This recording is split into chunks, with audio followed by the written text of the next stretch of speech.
and other air defense systems. The debris of these attacks is now being recovered from a number of locations that prove the Pakistani attacks.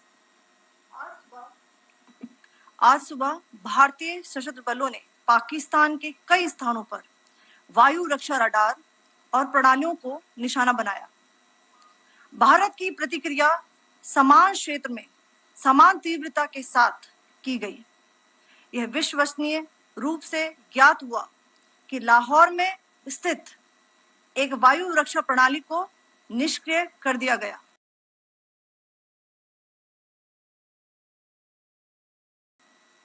Today morning, Indian Armed Forces targeted air defense radars and systems at a number of locations in Pakistan. Indian response has been in the same domain with the same intensity as Pakistan. It has been reliably learnt that an air defense system at Lahore has been neutralized. Pakistan ने नियंत्रण रेखा पर आकरण गोलीबारी की तीव्रता बढ़ा दी है, जिसमें कुपवाड़ा, बारामूला, उरी, पुंछ, मेंढर और राजौरी क्षेत्रों में मोर्टार और भारी तोपखाने का इस्तेमाल किया जा रहा है। Pakistan has increased the intensity of its unprovoked firing across the line of control using mortar and heavy calibre artilleries in areas in Kupwara, Baramulla, Uri, Poonch, Mendhar and Rajouri sectors in Jammu and Kashmir. 16 innocent lives have been lost, including 3 women and 5 children, due to the Pakistani firing. Here too, India was compelled to respond to bring mortar and artillery fire from Pakistan to a halt. Indian Armed Forces reiterate their commitment to non-escalation, provided it is respected by the Pakistan military. Jai Hind.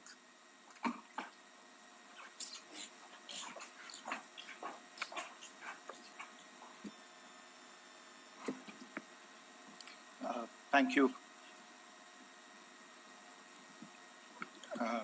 Friends, this is, as I said, further to the briefing that was provided yesterday and some of the updates that have been just provided by Colonel Qureshi and Wing Commander Singh. I thought that we would just put some of the aspects related to the events that started on 22nd April with the barbaric terror attack in Pahalgam into further context, because there is a certain amount of commentary that has happened with regard to the events since then. And more than the commentary, there has been a lot of disinformation that has been directed at us from across the border. So a few things that I would like you to keep in mind.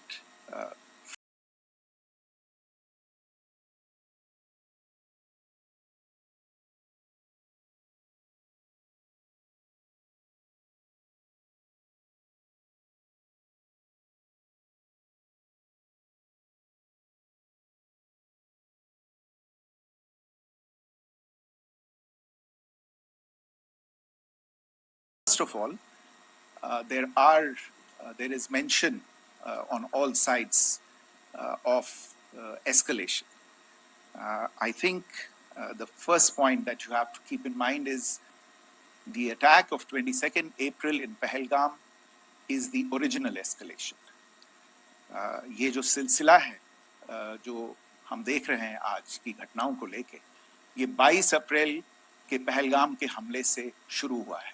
Escalation वहां पे हुआ है और उस escalation का जवाब भारतीय सेना ने, भारतीय फौज ने कल अपने एक्शन से दिया है।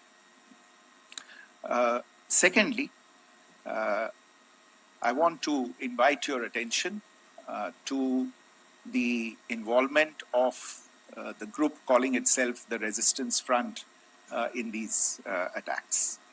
I pointed this out yesterday that this is a group that is a known front for the well-known Pakistan-based terrorist organization, Lashkar-e-Taiba. The group has been reported earlier. I mentioned to you about the Indian authorities providing information to the UN 1267 Sanctions Monitoring Committee. In fact, we are going to be meeting with the team again very soon, and we will be providing an update to the information that we have provided earlier.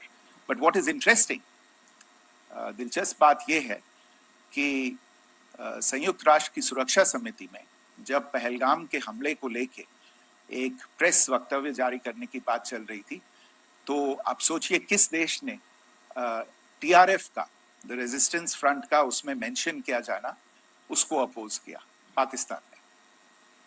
This was after the fact that the TRF claimed responsibility for this attack not once but twice, within a few hours after the incident on the 22nd of April, and then again on the morning of 23rd April. And it is perhaps only after the full gravity of the incident was realized by its masters and handlers across the border that it was managed to back off from this claim. Obviously, that retraction doesn't convince anybody. तीसरी चीज जो मैं आपसे कहना चाह रहा था, और कर्नल कुरैशी और विंग कमांडर सिंह ने कल भी बड़े स्पष्ट शब्दों में और आज भी आपसे ये बात साझा की है. जो भारतीय रिस्पॉन्स है वो नॉन एस्केलेटरी है, प्रिसाइज है, सटीक है, मेजर्ड है और कंसिडर्ड है. Our intention has not been to escalate matters. We are only responding to the original escalation, as I said, and our response has been targeted, precise, controlled and measured. Only no military targets have been selected. Only terrorist infrastructure in Pakistan has been hit. Now, there are, as I said, a number of issues that have been raised in commentaries, and there's a lot of, as I said, unfounded disinformation and fabrication that has come from across the border. And I would just like to use this opportunity to set the record straight on some of these issues. The first of these is Pakistan trying to wash its hands off any and all involvement with terrorism. I think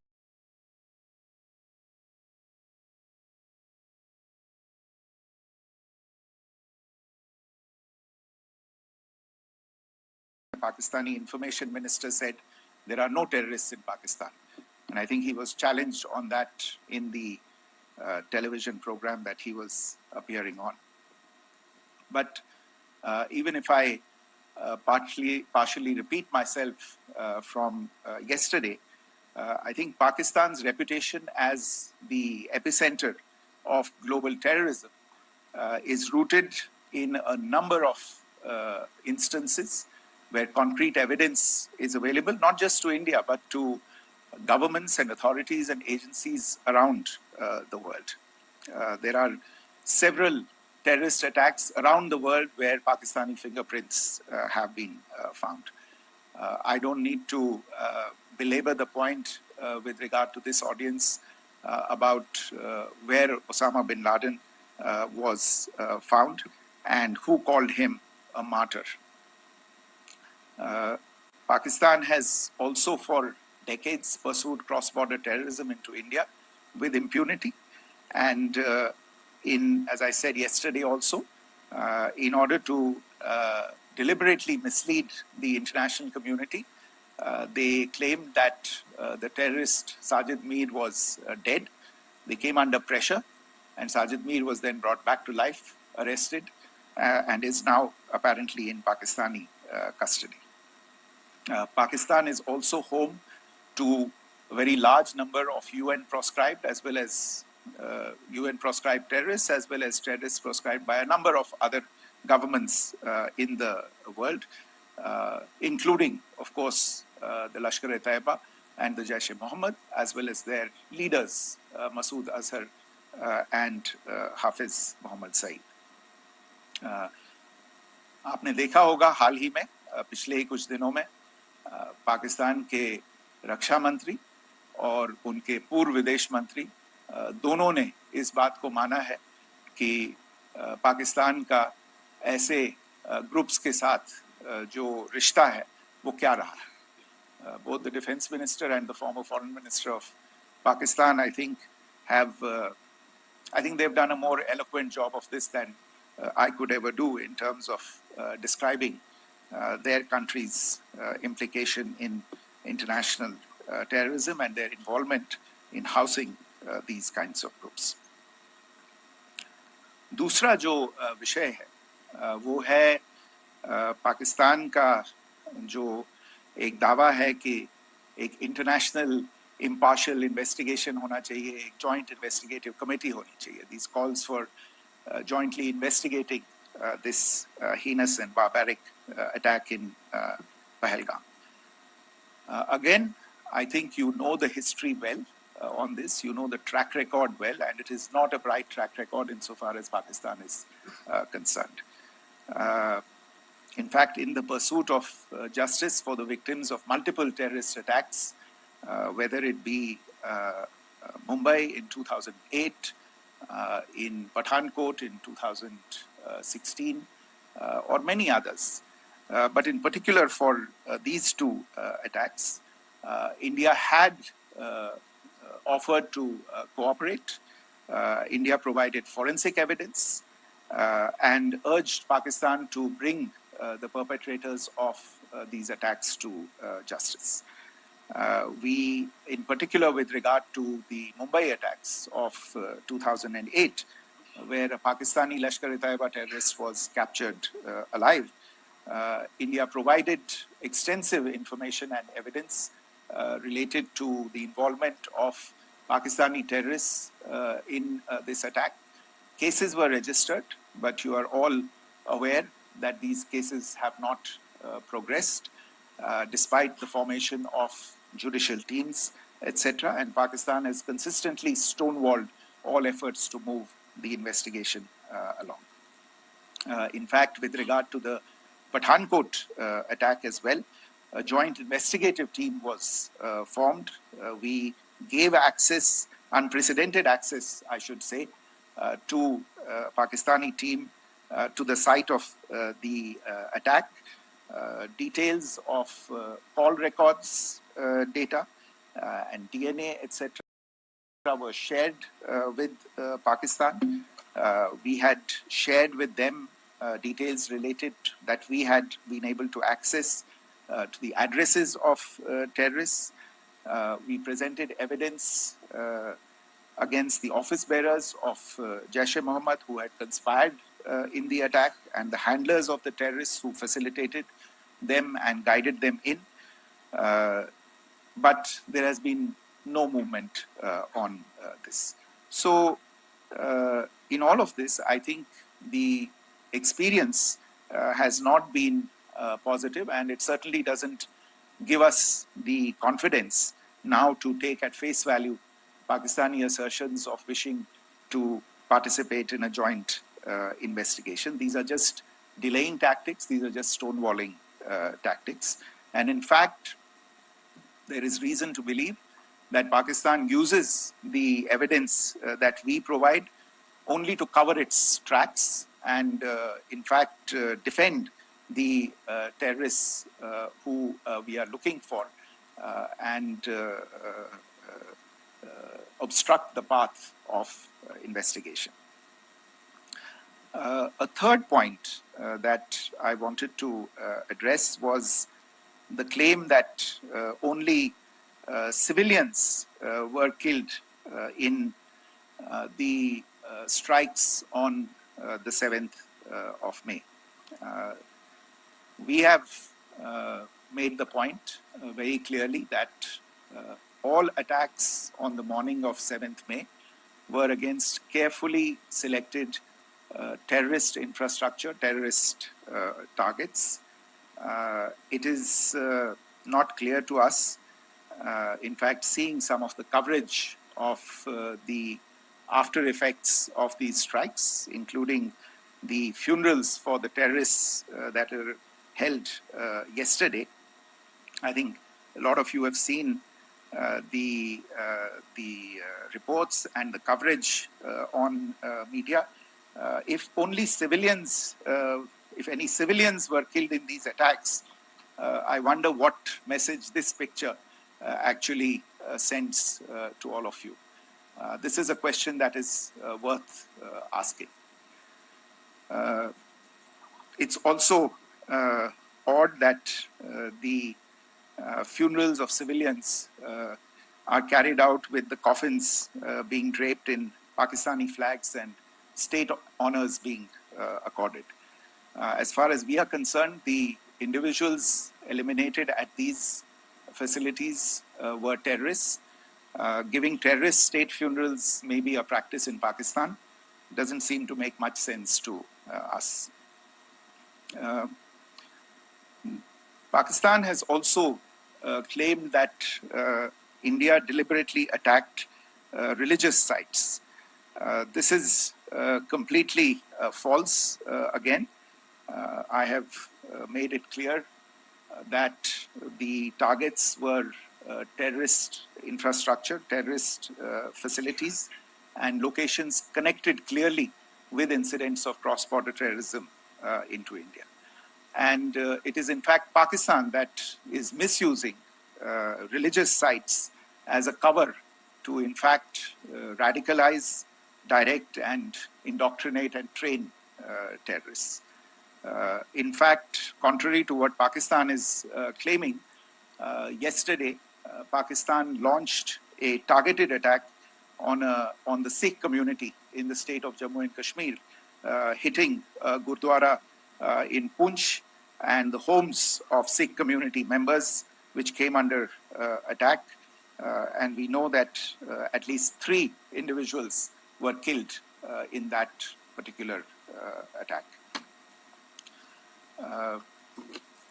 Pakistan is also making attempts to, in fact, just to add to this point, the retaliatory action that Pakistan has taken, in fact, is impacting civilians. I showed you the picture of the Gurdwara and the Sikh community members who were killed in this.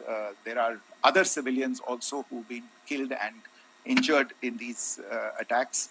In fact, since yesterday morning, a total of 16 civilians have been killed and 59 others have been injured in the attacks by Pakistan. Not only this, Pakistan is also making attempts as part of its disinformation campaign to paint our action with regard to cross-border terrorism through the communal angle. If that is the issue, then I think I can do no better than to cite or point you in the direction of the Pakistan Army Chief's speech of 16 April 2025. I think that is the last word in communal rhetoric. And in the Pahalgam attack itself, you are aware of the kind of religious profiling that was done there. And perhaps there is a linkage between these two events. I can only say that these nefarious designs will not be allowed to succeed in India. And it is to be noted that people from all faiths, all religions, all regions in India have unequivocally, not just in India but around the world, have condemned these attacks. The Pakistani claims of now responding to India's strikes of the 7th of May. As I said right at the outset, it is India which is responding. The original escalation was by Pakistan on the 22nd of April. We are the ones who are responding to that escalation with the action that was taken yesterday morning. And again, I would like to emphasize that the action was restrained. It was directed towards non-civilian, non-military targets and confined to terrorist camps. And again, as we have been saying since yesterday, any further action by Pakistan, some of which we are seeing today, is nothing but escalation by Pakistan now, once again, and will be responded to and is being responded to appropriately. One point that I wanted to also address was the allegations to the targeting of a dam, the Neelam Jhelum project in Pakistan-occupied Kashmir. I want to say that this is an absolute and complete fabrication and a blatant lie. India has targeted only and only terrorist infrastructure, and the details of that terrorist infrastructure, together with the locations, were shared with you yesterday by Colonel Qureshi and Wing Commander Singh. I should note that if this kind of a claim is a pretext for targeting Indian infrastructure of a similar nature, Pakistan will be entirely responsible for the consequences that will undoubtedly follow. Finally, I want to address the some issues that have been raised related to the Indus Waters Treaty and the disinformation that has been raised in regard to that as well. The fact is that there have been fundamental changes in the circumstances in which the Indus Waters Treaty was concluded, and they call for a reassessment of the obligations under the treaty. Over the last year and a half to 2 years, India has been in communication with the government of Pakistan. We've sent several notices to them requesting for negotiations to discuss modification of the treaty. India has for 6+ decades now honored the treaty, even during periods when Pakistan imposed multiple wars on us, and even when relations were adversarial. Pakistan is the one that has been acting in violation of the treaty, deliberately creating legal roadblocks in India exercising its legitimate rights on the Western rivers. Any projects that India sought to build on the Eastern rivers, and even on the Western rivers, which we are allowed to by the treaty, were always challenged by Pakistan, thereby hampering our rights to utilize our legitimate waters under the treaty.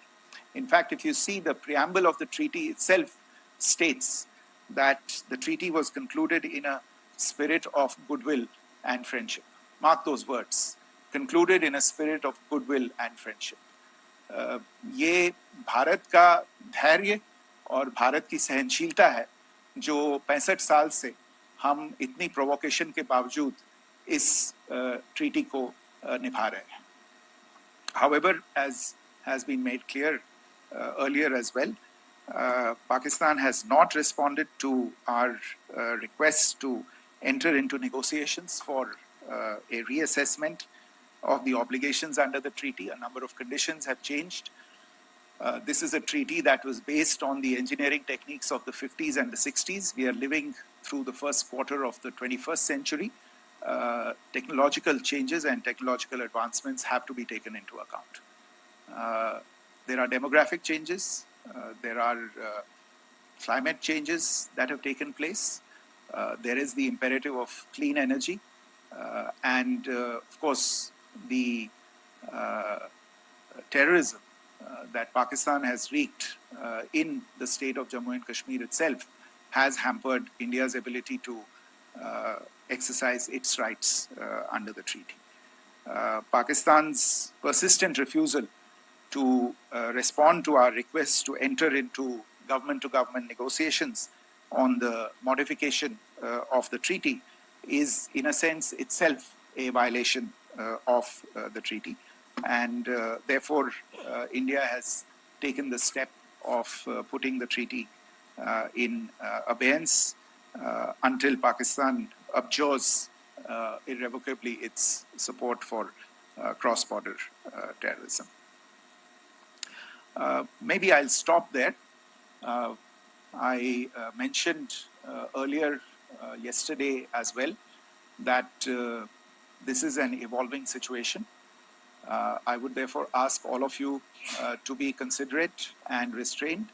It will not be possible for us or my colleagues from the armed forces to share operational details at this point in time.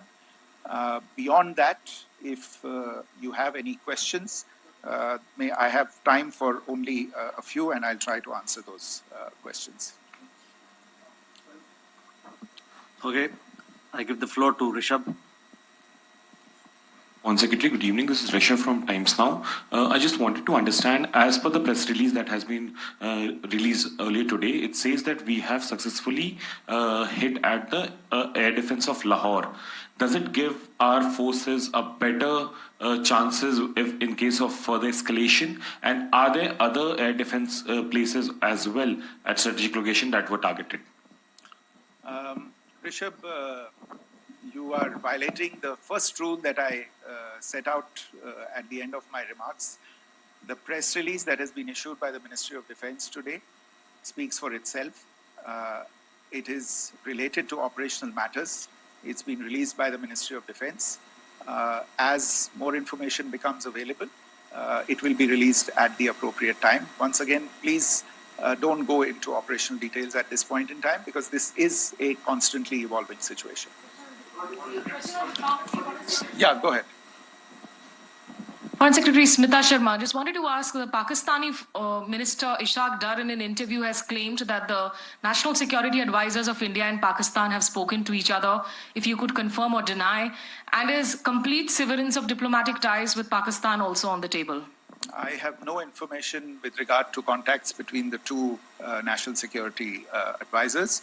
Insofar as diplomatic relations are concerned, you've seen the steps that were announced in response to the following the meeting of the Cabinet Committee on Security on the 23rd of April. There are no further steps that are under consideration at this moment in time. Here, go ahead. Foreign secretary, मेरा नाम मनीष है, मैं TV9 Bharatvarsh से हूं और आपने खुद ही बताया कि कितना मिस इन्फॉर्मेशन क्रॉस बॉर्डर से आ रहा है, बल्कि ऐसा लग रहा है जैसे पाकिस्तान के प्राइम मिनिस्टर और डिफेंस मिनिस्टर तक भी प्रोपेगेंडा करने में मिस इन्फॉर्मेशन में आ गए हैं। वो कई बार तो ये तक दावा करते हैं कि हम 3 राफेल हमने गिरा दिया, इतने हमने मिग गिरा दिए, और जब उनसे पूछा जाता है तो वो कहते हैं कि सोशल मीडिया में हमने ये सब चीजें देखी थी। तो अगर आधिकारिक तौर पर अगर आप कुछ कह सकें इस पर, ताकि उन्हें भी समझ में आए कि इस तरह के प्रोपेगेंडा नहीं चलने वाला है। देखिए, जब सही समय होगा तो आधिकारिक तौर पे इसके बारे में सूचना मिल जाएगी, लेकिन जो आपका प्रश्न है कि प्रधानमंत्री और उप प्रधानमंत्री और विदेश मंत्री, उनके रक्षा मंत्री इस तरह की बातें कर रहे हैं, तो इसमें अचरज की कोई बात नहीं है। आखिरकार ये एक देश है जिसने अपना इसका जन्म लेते ही झूठ शुरू हो गया था। 1947 में जब पाकिस्तानी फौज ने जम्मू कश्मीर पे दावा बोला तो उन्होंने किसी ऐसे वैसे व्यक्ति से नहीं, संयुक्त राष्ट्र से झूठ बोला कि हमारा कोई लेना देना नहीं है इससे, ये लोग जो गए हैं वो तो कबायली हैं। वो तो जब हमारी फौज वहां पे पहुंची और यूएन के लोग, संयुक्त राष्ट्र के लोग खुद वहां पे पहुंचे, उन्होंने देखा कि वहां तो पाकिस्तानी फौज घुसपैठ करके आ गई है, उसके बाद पाकिस्तान को मुंह की देखनी पड़ी और उनको मानना पड़ा कि हाँ उनकी फौज वहां पे कुछ समय से पड़ी हुई है। तो ये जो यात्रा है एक तरह से 75 साल पहले शुरू हो चुकी है, तो I am not surprise that this kind of disinformation is being indulged in. Yeah. Siddhant. So Siddhant from Beyond. Sir, we have seen a lot of negative comments coming from the Pakistani military of escalation. If tomorrow there is an escalation, there are strikes, we know one attempt has been thwarted, what will be the Indian response to those attempts of creating more escalation? Because it is looking like it's going towards more escalation. And my second question is, are any other world powers, essentially the P5 countries, the West Asian countries, reaching out to de-escalate the current situation? Look, on escalation, we've already made our stance clear. I mean, there are two basic points. First of all, it is Pakistan that escalated on the 22nd of April. We are only responding to that escalation. And then what we have said yesterday and what my colleagues have said today, that now if there is an attempt at further escalation by Pakistan, it will be responded to in an appropriate domain. And therefore, the choice is entirely that of Pakistan to make. As to your second question, I don't think I can do better than to point you in the direction of the statements that are being made from practically every chancellery in the world and the sentiment that they are carrying. That sentiment essentially and for the major portion is support for the government of India in the context of the condemnation of the terrorist attack in Pahalgam on the 22nd of April. There is wide recognition of the government of India's right to respond to these attacks in self-defense, and of course a desire to ensure that there is not further escalation. I think these statements speak for themselves. Yeah. Sir, this is Mausami from India Today. Now, in the all-party meeting, we have learned that the defense minister has said that, in the operations in Sindoor, almost 100 terrorists were killed. Would we have any details about what is the number like, and also about if there were any big faces, masterminds, terrorist masterminds who were in fact killed? There is also a report that Masood Azhar's family's 10 members have been killed, and Rauf Asghar, who was actually the mastermind of Pulwama, he's also been badly, severely injured. I don't have information at this point in time to share with you on these issues. But as I said, I think, there is so much information out there on television, in the news media, in social media, that it sometimes looks like a long time has passed since this. Please understand that slightly over 36 hours only have passed since this operation was undertaken. Let's have some patience. Information will come out and will be shared in due time. Shruti. Thank you, Foreign Secretary. Shruti Ranjan from Bloomberg. Sir, could you give us any understanding whether India has moved the IMF or the World Bank to kind of, sensitize them about the the bailout that Pakistan has, and the kind of stuff that the Pakistan government is doing? Look, we have an executive director at the IMF. Tomorrow there is a meeting of the board of the IMF, and I'm sure that our executive director will put forward India's position. The decisions of the board are a different matter. You know the process through which they are made. But I think the case with regard to Pakistan should be self-evident to those people who generously open their pockets to bail out this country. And since you are from Bloomberg, I think you would have the data on how many IMF bailout programs have been, very good, thank you, have been sanctioned in the space of the last 3 decades. And I think you would also have an idea of how many of those programs have actually reached successful conclusion. Probably not many. So I think this is a decision that board members have to take by looking deep within themselves and looking at the facts. So we can, one last question, sir. Yeah. One last question. Foreign Secretary, I'm Siddhant from CNN News 18. I would like to know, since it's an opportunity to speak to you, I would like to know the response coming from United States since last 3 weeks. Saudi Arabia, Qatar. In fact, Prime Minister Modi spoke to Qatar before the strikes that evening. Perhaps how do you read the support coming from these countries? Perhaps traditionally they were seen on the other side. This time around, their statements are strong worded. In fact, India-Saudi joint statement also had a very strong condemnation, strong worded condemnation. United States at all level have condemned the attack and have extended support. In fact, Saudi Deputy Foreign Minister is in India. He just met EMS Jaishankar. Also, if you could shed some light on his visit, his meeting with EMS Jaishankar. In fact, we have also been told that he met Prime Minister Modi. Thank you. Look, all the countries that you named and many others, we have been in touch with them. The Prime Minister has spoken to a large number of world leaders. A large number of world leaders have called him, as have called the External Affairs Minister. As we speak, there are conversations going on today as well with world leaders. And your assessment or conclusion of the general tenor of these messages is very much on point. And I think this is a recognition of the fact, firstly, of the barbaric nature, the unprecedented nature and character and features of the attack in Pahalgam, and a recognition of India's right to respond to this, and also a recognition of the fact that in responding, we have been nothing but responsible and have done so in a restrained, in a measured, and in a non-escalatory manner. I think that counts for something.